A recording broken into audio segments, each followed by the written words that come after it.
I am an expository preacher, and what that means is typically I choose a book of the Bible, and I start at the beginning of a section, usually the beginning of the book, and then I preach until the book runs out of words. And I've done this for 7 years with very few exceptions. Some exceptions that you may have noticed is like Christmas time. Typically, I'll talk about some Christmassy things. But for this summer, one of the things as I was out on sabbatical, I was thinking about what does our church need? What is it that we need to do? How can we be more effective in the work that God has called us to do? One of the things that I just really felt led to, one of the things I think would be beneficial for us is to take a little season this summer and do a topical study on the basics of our faith. And what that means is instead of having one place in the Bible that we're going to flip to, I think we're flipping to 8 places today, which if you followed me for 7 years is very difficult for me to do. My mind doesn't want to do that. But we're going to be flipping around a little bit in your Bible today as we look at the basics of our faith. Danielle asked me yesterday, I think, or maybe it was the day before, she said, "What are you preaching on Sunday?" We were at youth camp this week, and I said, "Well, I'm preaching on God." Usually I say Jesus, and I said God, and she's like, "Oh, ha, ha, ha," but really that's what I'm preaching on today, right? The basics of our faith starts with God. He is the ultimate foundational point of our faith, and if we don't start there, we're going to be kind of wandering out, like, what is this God, and what is it all about? So we're going to start today looking at God. I remember the story about Vince Lombardi. The year before he won Super Bowl I, his team had lost in the NFL championship game. So the Super Bowl wasn't in existence yet. The merger hadn't happened. And he had lost in the NFL championship game by a pretty good score, I think, to the New York Giants.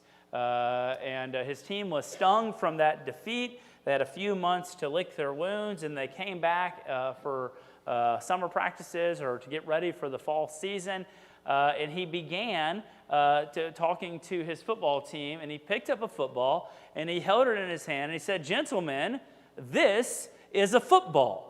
Right? As if they didn't know what a football was, but he figured if he's going to get where he wants to go, he needed to lay a foundation that was solid in understanding. So when I say a football, this is what I'm talking about. Assume that you know nothing, and we'll start there. And for the rest of the training camp period, Vince Lombardi walked through the basics of what the football team was going to do, how the plays were going to run. He moved at such a slow and methodical pace. And these are professional athletes, not quite like we have today where that's the only thing they do, but they had lived and breathed and understood football well enough to get to the championship game the previous year. But he threw out all of that knowledge and said, we're going to start from square one. And what happened at the end of that year? Well, the Super Bowl happened, and Vince Lombardi won his first of 2 consecutive Super Bowls for the Green Bay Packers because the foundation was laid for success. I think the church sometimes neglects the foundations, and we run for everything else. And so we have a general concept of who God is and who Christ is and who we are, what the work of the Spirit is. We have a general understanding of those things, but we never brush back up on them. We never go back to refresh on those. And as we remove ourselves from a study on who God is, he becomes kind of a fuzzy object. And when God becomes a fuzzy object, then we can mold him into something else that he never was intended to be, that he never truly was. We make a God after our own image because we've removed ourselves from a study of God. I believe the church will struggle when it doesn't know its fundamentals. When the church doesn't understand who it is and who it serves and who it praises and who it magnifies, if the church doesn't understand those things, the church is going to struggle to reach its ultimate goal, right? The ultimate goal for the Green Bay Packers was to win the championship game. The year before, they fell just short. Did they accomplish a lot? Sure, they had a winning season. They were more victorious than they were not, right? They were generally good at the thing that they were trying to do, but they fell short of what their objective was. And I think churches are the same way. We can be generally good. We can have some good results. We can look around and say, well, this was a good thing and that was a good thing. We can have some victories here and victories there. But when we look at it on the grand scheme, right, we fell short of where we should be. Or we fell short of what our ultimate goal was we have to go back to the fundamentals. You know, every single year in like March, late February and March, pitchers and catchers report for spring training. And they show up in spring training and they do these same drills that Little Leaguers are doing here in Rockdale, Texas. Balls hit to this side, run and cover first base. Balls hit over here, run to cover first base. The same drills that are done for 9-year-old baseball teams, these professional athletes getting paid $30 million a year are practicing, because without the fundamentals, failure is very likely. Right? If you don't have sound fundamentals, it doesn't matter if you can throw the ball 102 miles an hour. It doesn't matter that you can hit the ball 450 feet. It doesn't matter that you can run faster than everyone else, that you can jump higher than everyone else. Those things don't matter if the fundamentals fall apart. Right? Like if your car is pristine and everything, but the engine doesn't work, it's not what you need, right? It doesn't get you down the road, which is the object of the car. It may look good in the parking lot. People may walk around and be like, oh, that's nice. I was talking to a guy yesterday. I was at a birthday party for a friend of mine, and somehow this dude was here. It was like my friend's dad, who's never met my friend. He was just in town. And he's like a hot rod guy, like literally, like he drives funny cars and has like all these nice antique cars that he works on. Really cool stories that he has to share. And he was talking specifically about a truck he has, and he's like, I did all this work to it, and then he's like, it didn't help it at all. He's like, but it looks really good when you open it up at the car show. You open up the hood and there's all these like extra things flowing in, and he's like, look at that. Didn't help the performance any. No extra horsepower, no extra noise, nothing, but it looked good there. A lot of us, like we think, well, if I do all this other stuff, maybe it'll be okay, but if your fundamentals aren't there, if the basics of what it is to cause success aren't there, we're going to struggle. And the most basic thing, just as the football was the most basic thing for Vince Lombardi, the most basic thing for the Christian faith is, who is God and what does He do? Right? We're here to worship and glorify and magnify God, and we sing songs to God, and we say that He speaks to us through this book that we have bound in front of us today, and we say, who is this God? And so today we're going to look at who this God is. We're going to bounce around a little bit. We're going to start at the very, very beginning, because, as Maria said in Sound of Music, that's a very good place to start. No? No one? Okay. Oh, that's right. Okay, at least my daughter back there. Sound of Music is my favorite movie, by the way. That's weird. But, it's a musical. You got good singing, and then you got Nazis. There's a lot going on there, right? So I just enjoy it. But yeah, so in Genesis 1:1, if you want to know about God, that's a good place to start, right? The very beginning of the book that He gives us was just this self-revelation where He tells us about who He is. This is what Genesis 1:1 says. We're going to be flipping around a lot. I think I put all the verses to go up on the screens today. We'll see. But here we go. Genesis 1:1. It says, in the beginning, God created the heavens and the earth. That's it. That's pretty straightforward, right? In the beginning, God created the heavens and the earth. There's a lot of things we learn about God. Well, that verse just went down. We're acting like they don't need to see it anymore. Come on, Hannah. See, if you had said Happy Father's Day, you wouldn't be getting any of this right now. Okay, hey, look at that. Okay, so in the beginning, God created the heavens and the earth. There's a lot going on here. The first thing that jumps out, though, is that in the beginning, God was already there, right? So God is before any of this. He's outside of all of this stuff that we have here, and that tells us two things about God. The first thing is that He's eternal, right? He doesn't have a beginning. He doesn't have an end. He's eternal. You are not eternal. You have a very clear beginning. Right now, I guess some people debate about was it at this point or was it at this point? People want to argue about when the beginning is. But we know you were not, and then you were. Right? There's a spot when there was no you, and then now there is you. And we're glad for it, by the way. I'm glad that there's a you here today. But God is eternal. Right? That means He's a little bit different than us. He's always been. He will always be. Part of this thing, though, is also that He was there before anything else, and so He's set apart from everything else that's made. Right? That means He's holy. The word holy means set apart. It means that He's different in character. He has a set apartness about Him, and God is holy. Right? He is different than us. He's set apart from us, and so we celebrate that we have this holy, eternal God. He's also a creator, right? He created the heavens and the earth. Before all of this stuff was made, and the mountains and the trees and the light and all that stuff, before all that was spoken into existence, He created. That means He has the power to create just out of His own will. right? That gets back into sovereignty, right? That he's able just to do what he wills because he has the power to do it. Right? How amazing is it that God can just be like, yeah, I'm going to create something. And then it's done. Right? He is powerful. Right? When we look at creation, as we look at the things that God made, right, our minds should be like, oh my goodness. Oh my goodness, God made that. You know, some of you have seen like parts of nature. I think about the Grand Canyon. That's kind of that experience for me. You get to the top of the Grand Canyon, you look down at this massive scar in the middle of the earth, and you're like, wow. Wow. Right? You get in some places in the mountains, and you look around, and you're like, oh my goodness. Breathtaking. Right? So breathtaking that the highway department, it like puts up signs that say, come look over here. Like, we have a scenic overlook over here. Like, God did this. We're going to put a sign up in a place for you to park because you don't want to miss what God made. Like, it's so amazing. He's this creator God. He's powerful in creation. He's sovereign in creation. He makes what he wants. And then, if you look down, I didn't put the verse here, but y'all know, and most of you know, at least if you continue on from here, like the next couple of verses talks about God, like day one of creation, God makes light. Right? And he says the light was good, and then God rested, right? And that was the first day. And then on day two, he makes like, I don't know, I think the sky and the water, I think, so blue. I have a rhyme that I have to go through in my head, right? But after every day of creation, 1 through 6, God looks at what he makes, and he says, that's good, right? He's like, hey, the light, that's good. The sun, hey, that's good. The moon, oh, man, that's good. He makes the birds. He's like, that's good. He makes mosquitoes. He's like, that's good. You're like, what, God?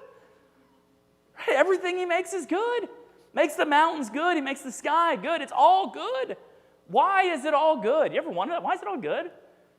It's because he's good. And that's all he can do. Like when he makes something good. You know, we have a table in my house that is a whiteboard table. And you can just draw on it and then erase it and draw on it and erase it. It's good for the little kids and for the old people as well. And so you're just in there and you can draw on it. And so like I can, in my mind, I can visualize a horse. I got one right now, okay? I can visualize a horse. But once I put that dry erase marker to that table and I begin to draw that horse that's in my mind, it ceases to be good. In my mind, it's good. I can see it perfectly. But when I make it, when it comes out of me, it's not good. Right? I could bring Ezekiel over my forehead and be like, hey, what is that? And he's like, I don't know. I'm like, it's a horse. He's like, okay. If you say so, Dad. Right? I can draw a stick person. Right? I can do that good. But not everything I do is good. Why isn't everything I do good? Because I am not good. I'm mixed up. There's parts of me that are good, that have been redeemed and restored and brought back into holiness. But there's a whole lot of me that's not good. And so when I make, it's not good. I got 3 kids that are genetically mine, that I created, that I helped to make. And guess what? None of them are good. And it's not their mom's fault solely. Right? Happy Father's Day, Dad. Right? It's me. Like I look and I'm like, and they act like fools sometimes, and I'm like, why would they? Oh, yeah, that's me. Right? Because what I make isn't good. But what God makes is good because God is good. It's just who he is. It's all he can do. He can't make bad. He can't make evil. He can't make wickedness. It's just good. He wakes up, he does good. I didn't wake up, I guess, because he doesn't sleep, right? That's a different story altogether about God. Right? But like he's just good. And so Genesis 1:1 and Genesis, like the first little piece of the Bible there, tells us about this holy, set-apart God who's always been, who's good by his very nature, has the power and the ability to sovereignly create things just because he wants to. This is the God that we get to sing to. This is the God that takes an interest in you, which is mind-blowing, that God cares about me enough. The God who can like scar the earth to make the Grand Canyon says, oh yeah, and Matt too. But I want to thank someone today said, hey, you're looking younger. I don't know what I did. I think I got some sun at Highland Lakes. Said, you're looking younger. And whoever that was, high five to you. Maybe it was Jerry, thank you. But man, made me feel good about myself because I went to my last church, and it's been 7 years since I was there, and like, man, you're looking old. I got the exact opposite story over there, right? But this God is so good. And Genesis 1:1 talks about the goodness of God, guys, and we celebrate that. But it's not just in Genesis, right? God isn't just those Genesis attributes, right? One of the things that we absolutely adore about God, that we sing praises to God about, is that He's love, right? God is love. That's a phrase that we use.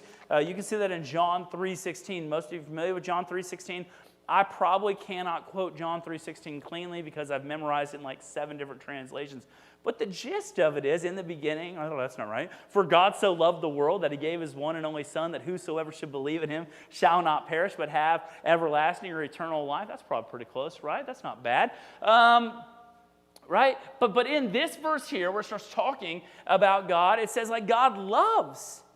He loved the world. Why does He love the world? Because God is love. That's the nature of God. When you love someone, or when someone loves you, when you are able to witness love, that's a shadow of the divine. You get to see a picture, just a fraction of the love of God demonstrated between a husband and a wife, between a father and a child. Right? You get to see a fraction of the love that God has. So God is holy, eternal, creator, sustainer. He is good, but He's also loving.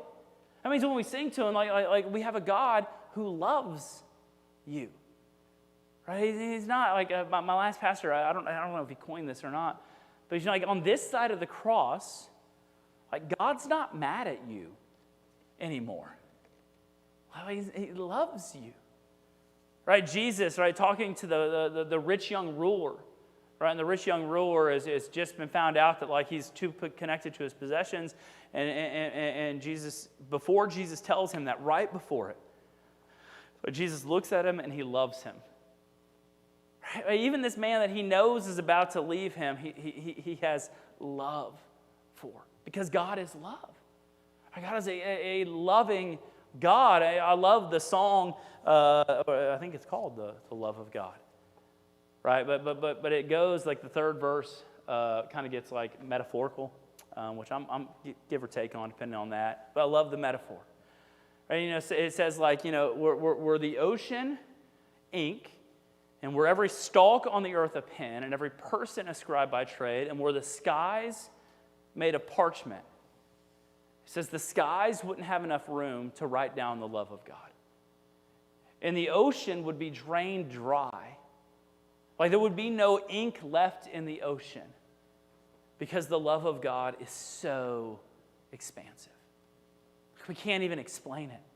And that's the God, like that is who God is. It's a huge aspect of who God is. That's why we respond to Him the way we do in worship. It's why our devotion to Him is so easy, because He's not some angry, petty, frustrated God who's conniving to get His own way. He's a loving, kind God, right? So we experience the love of God, but we also have this other side of God, which you see a decent bit of it in the Old Testament, but you also see it in the New Testament, which is this, that God is just. Right? So He's not just love with no boundaries. Like we're in the middle of this month celebrating sin, right? I hate the month of June right now. I absolutely do. I don't know how sin became a virtue that culturally we're supposed to just stand up and say, yes, every sinful lifestyle we need to accept, embrace, and praise. Right? And I'm not like I don't get overly worked up about political issues, but when we take sin and we want to say, and then we elevate it as sin, pride, right? And we elevate it up as sin, because this is what we're about. How terrible that is, right? But God is not just love. Like people are like, well, love is love, and love. Like they want to take the love of God, they want to pervert the love of God to the purposes that they have for themselves. But God talks about that, right? And in Romans chapter 1, going down in verses 17 and 18, Paul is writing, and he says this. He says, look, for in it the righteousness of God is revealed from faith to faith. Right, so God is righteous. The righteousness of God is revealed, for the righteous will live by faith. That's how we know the righteous. But verse 18 says, the wrath of God is revealed from heaven against all ungodliness and unrighteousness of men who by their unrighteousness suppress the truth. So we don't just have this loving God who has no bounds. Do you know why God has this wrathful, vengeful, just side? It's because He loves you. And living opposed to how God made you to be, opposed to the best design for you, is destructive to you. It's destructive to you to live outside of your design. When I was a youth, I was a teenager, this is before gender confusion became such a huge deal, there was a girl in my youth group, and she was weird. Like we had weird kids in my youth group. We had some weird homeschool kids. I had a real bad taste in my mouth about homeschooling because of all the weird homeschool kids in my youth group. But there was this one kid, and I don't know what was going on with her. I don't know what's going on in her house. I don't know what caused her to be how she was, but she pretended to be a cat. She was like 15 years old, and she pretended to be a cat. She would take her leg, and she would scratch her ear, like in public, just around people. Like she was disturbed, confused, right? But you know what's not loving to do to this confused person who wants to be a cat? To start calling them, princess and laying out fancy feasts for them to eat. That's destructive to them. That would have harmed. I don't know what happened to that girl. I've thought about trying to find her on Facebook. I'm a little scared. But it's destructive.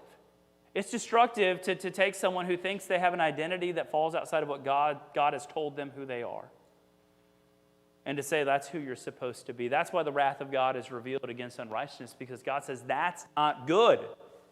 Like, I am good, and that's not good. That's not what I made you to be. And our culture is against that, right? Like, there are people out there who will tell you the exact opposite. Every corporation in America has to tell you how affirming they are of every bad, sinful life choice that's out there. Right? They have to do it. I don't know why. I guess. I don't know. Whatever. But that's not God, and that's not love. Right? That's in some degree that's hatred. Right? Because you know what's good for them. You know what's in their best interest. You know what's good for their soul. You know what's good for them as a human. And you say, you know what? I don't want to say that because it's awkward to say that, and it makes people upset. And it will. Like, I feel for my kids and teenagers and kids right now, young kids right now, like, it's a messy world to grow up in. Like, to stand for biblical truth on areas of, like, sexuality and beyond that, but that's kind of the thing in June that we have to hear about every 6 minutes. Golly, it's hard. But God loves us enough to judge us when we live in a way that's destructive to how God created us to be. And so we need to recognize that God isn't just this kind of like weird, like Mr. Rogers love figure or Santa Claus love figure. Like he will judge those who live unrighteously with wrath and justice. God's attributes are unmatched in creation. His attributes aren't only unmatched in his creation, his works are unmatched in creation. You see his works. He creates, right? What an amazing thing. He sustains life. Like, he's able to sustain all life. Colossians 1, 16 and 17 says this. It says, for by him all things were created in heaven and on earth, visible and invisible, whether thrones or dominions, rulers or authorities, all things were created through him and for him, and he is before all things, and in him all things hold together. Not only does he make everything, nothing would still be held together if God wasn't actively holding this universe together. We would spiral into the sun, the rotations would cease, you would no longer, the atoms in your body would not be held together. God holds everything together. That's the work of God. He restores things. In Isaiah chapter 61, verse 3, we have the passage that you're familiar with, where it says God makes beauty from ashes, right? That he takes broken things and destroyed things and burned up things, and he turns something beautiful out of it, because God is a God of restoration. I can't restore a car. You give me a junker car that you find out in the woods somewhere that may have, a limitless value with the right hands, and I can make it worth less than it was when it was found in the barn. But you get that in the right hands of the right person, and they can turn this thing that looks like garbage into a treasure that is of immeasurable worth. God is that for everyone. He takes broken lives and broken peoples and broken situations and sinful decisions that were made to you and by you, and he says, you aren't that. I will restore you to something better than that. He's a restoring God. He's a saving God, right? He sent his son. He looked at the world. He saw the brokenness in the world, and he said, I will bring salvation to you at the cost of my very son. The works of God, the attributes of God are unmatched. The works of God are unsurpassed. The God that we serve has no equal. That's why we sing to him. That's why we have a time up here where there's drums and guitars and organs and pianos. Organs next week maybe. Organs and pianos, and we go and we sing these songs. You're like, I don't like that song. I don't understand that song. Why are we singing that song? It's because the God who that song is about is worthy of worship. No one else is. You're not worthy of worship. The Houston Astros aren't worthy of worship. Stop giving your mind's attention and your heart's affection to things that will ultimately fail you. They lost 7-0. That's the Astros, not right? Right? Like, don't give yourself away to things. Don't give yourself away to yourself. You will fail yourself. You know this. You've seen it over and over again. What is our response to God? We worship Him. Right, Matthew 4:10, you go through and you see the temptation of Jesus, and Jesus is being tempted by Satan, and Satan has just gone through 2 different temptations, and then at the end of it, he draws Jesus in, and he says, look, you can have all of these things.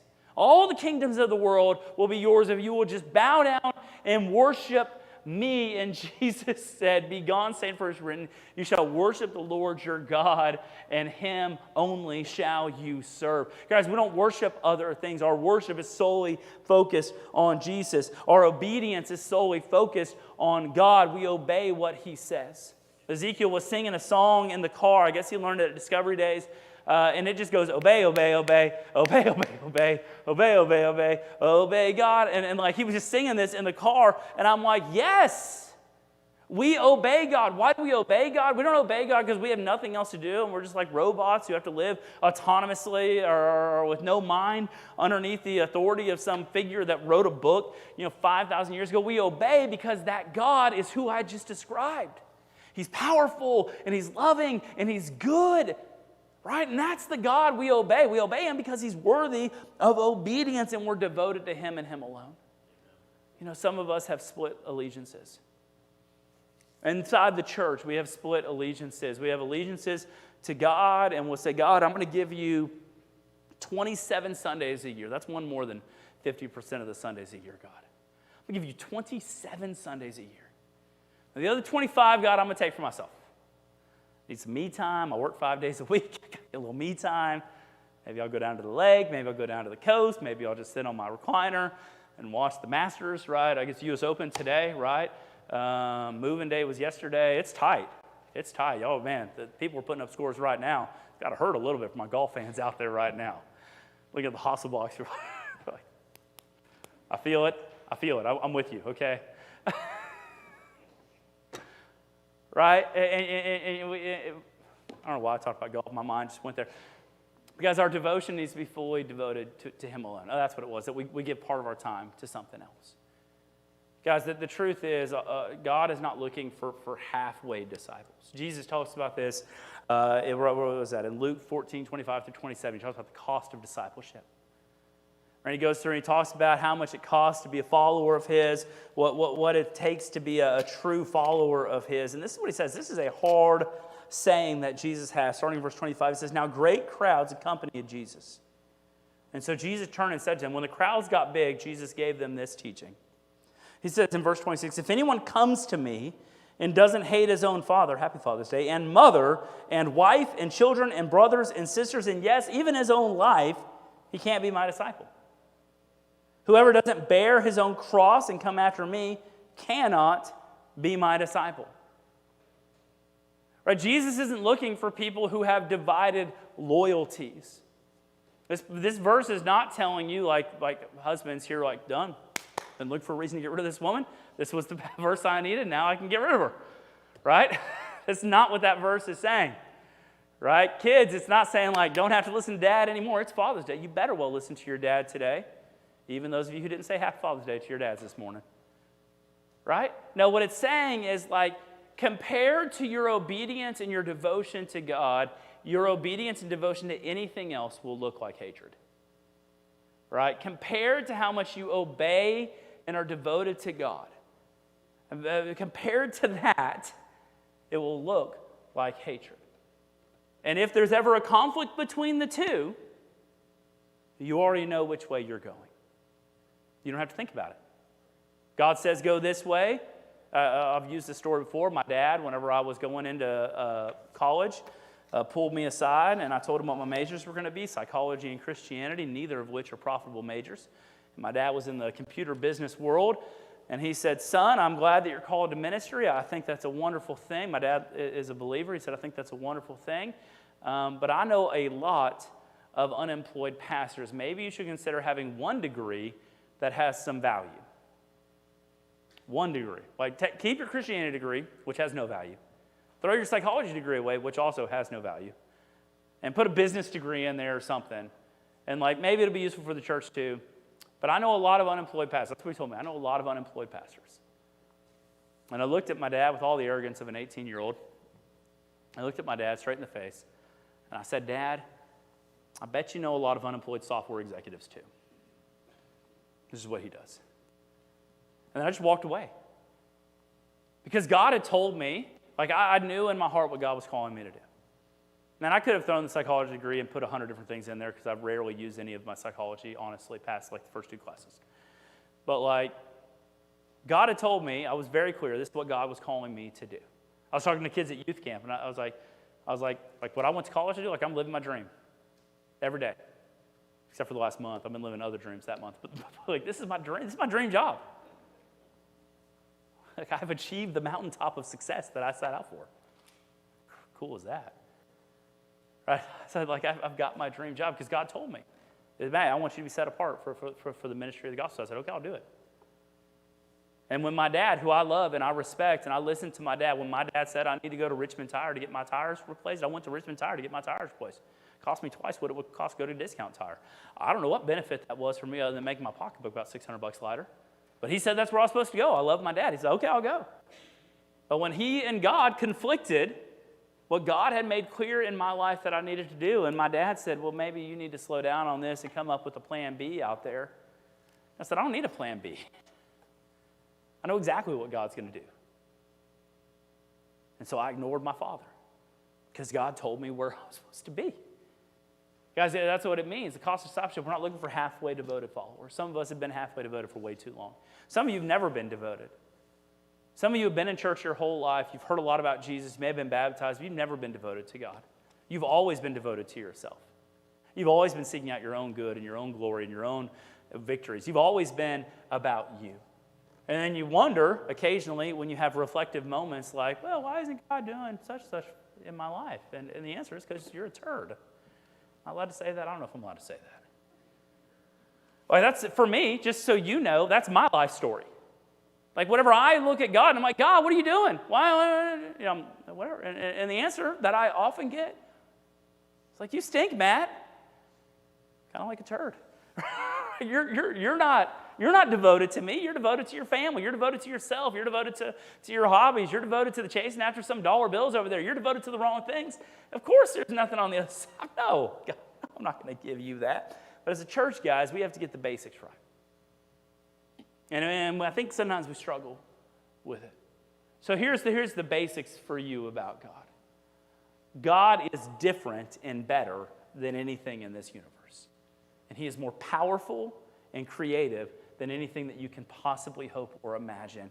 And your response to him is what you're supposed to be focused on. Just worship, obedience, and full-throated devotion. Not divided allegiance. Not, I don't like this song. And worship is more than singing, by the way.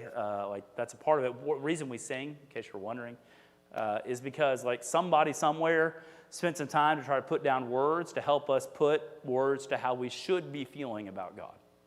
That's why we sing, right? Because if you might struggle with putting those words out yourself, and so God gifts us with poets who give us words, and we're like, hey, that's exactly how I should feel right now. And that's why we sing, right? But worship is more than that. It goes into your everyday life about how you think, what you think about, what you're passionate about, what you care about. You need to respond to God with worship and devotion. God's character compels us to devotion to his fame. Like who God is, what God does, forces us to try to make his name famous, not your name famous. I do not care if I am a footnote or nothing in the history of this church or in God's kingdom. I do not need to show up. I don't. I don't need to show up in some Baptist history book 100 years from now. Well, there was a pastor somewhere named Matt Higginbotham. I don't care. But for this place where God has put me now, I'm going to live for the fame of Jesus Christ and God, his Father. I'm going to make him famous. And as a church, if we'll do that, if we'll let the character of God and the attributes of God force us to make him famous, guys, we're going to see some things happen here that we haven't seen in the last 7 years. We're going to see some things that we've never experienced before. Maybe you've never seen in any church experience in your life. Because the God we worship is different and able to do exceedingly abundantly more than we can ask or hope or imagine. And I'm ready for that. But we need to get those basics right. Let's practice the basics today. Who is God? What does he do? Let your heart think on those things, be in awe and reverence of who he is. And then let that affect how you respond to him today. Let me pray.